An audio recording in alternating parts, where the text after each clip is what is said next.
Hello mga kakusina! Ako po ulit si Ate Angel ng Kusina ni Angel, and for today's video, gagawa na naman po tayo ng another dessert recipe na napakasarap at talaga namang napakadali lang gawin. So una, naglagay na tayo dyan itong isang sachet ng Menu Magic na buko pandan flavor. So ito po, laging ginagamit yan ni Ate yung Angel. Sobrang bango at lasang-lasa mo talaga yung buko pandan. So ilalagay ko rin yan dyan sa ating basket para makapag-check out kayo. Mura lang to.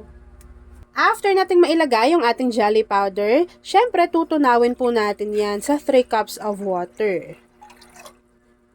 Tunawin lang po muna natin ng maigi yung ating jelly powder para naman po hindi lang siya namumuo dyan sa bottom ng ating pan. Take note po na habang hinahalo nyo po yan ng maigi at tinutunaw yung jelly powder, wag nyo munang bubuksan yung apoy sa inyong kalan. Kasi meron pa rin sa inyo na talagang hindi pa rin talaga siya marunong magluto ng jelly mixture. So baka mamaya kasi sobrang bilis nyo naman pakuluin or what, hindi nyo tinutunaw ng maigi, ganon. So, ang pinaka-sekreto lang naman doon ay tunawin mo ng maigi yung jelly powder bago, kapag natunaw na po yung ng maigi, pwede nyo nang buksan yung apoy sa inyong kalan. Pero dapat po, ang pagbukas ng apoy ay medium to low heat lamang. Tapos po, continuous nyo po yung lulutuin and then hihintayin po natin yung kumulo. Kapag kumulo na yung mixture na yan mga kakusina, ay ilalagay lang natin yan sa isang lagayan. So habang hinihintay natin yung kumulo, please don't forget to like and follow yung ating Facebook page, Kusina ni Angel. Kung meron ka ring Instagram, paki-follow na rin ako doon, Kusina ni Angel.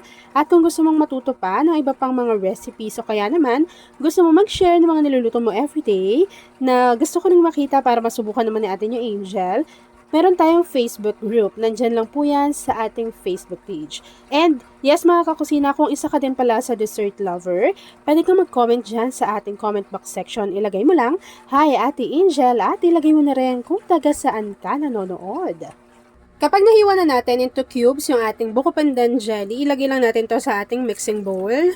And then nag-drain lang po ako nitong Tita Ellie na nata de coco. Dalawa po yan. Yung color white lang na nata de coco yung pinili ko. Maglalagay rin ako dito ng 1 can or 380 grams ng evaporated milk. Kakailanganin din natin dito ng 1 can or 380 grams nitong Marie Condensada.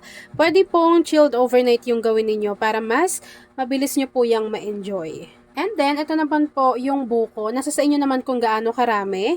Ito po ay 3 piraso lang. Yan, 3 piraso ng buko po iyan na pang salad, tapos pinakayod ko na. And maglagay lang din po tayo ng all-purpose cream. Mas okay sana kung chilled overnight para mas mabilis ninyong ma-enjoy yung inyong mga dessert. Pero ito po okay lang kasi pwede naman natin yung ilagay sa ating chiller para lumamig, tapos kumapal pa yung consistency. Kapag nailagay na po natin lahat yung ating mga ingredients, pwede na po natin tong haluin. Pwede kayo dyang maglagay ng keso ha. Tapos pwede nyo namang dagdagan pa yan ng sago, ganon. Pero ako po okay na sa akin yung ganito. Tapos hahaluin ko lang yan ng maigi, ilalagay ko pa sa aking chiller para po medyo lumamig pa yan at medyo kumapal-kapal pa yung consistency ng ating cream. Pwede nyo rin naman doblehin yung cream, pwedeng dagdagan yung buko, ganon. Nasa sa inyo naman yan eh. Tapos po, kapag nahalo na natin to ng maigi, ilalagay ko lang to doon sa aking chiller. And then, ipapakita ko na sa inyo kung ano, yung natapos nating easy dessert recipe. Alam ko naman na yung ganitong klase ng dessert recipe, kahit walang okasyon, kapag ginawa mo yan, talaga namang mauubos sa mesa ninyo. So, at ayan na nga mga kakusina, once na lumamig na po yung ating dessert recipe, pwede nyo pa yung mas patagalin pa sa ref ninyo para mas maging firm yung consistency ng ating cream. So ako po ganito na lang kasi malamig naman na yan, tas masarap na. So this time, pwede na po natin yang i-enjoy.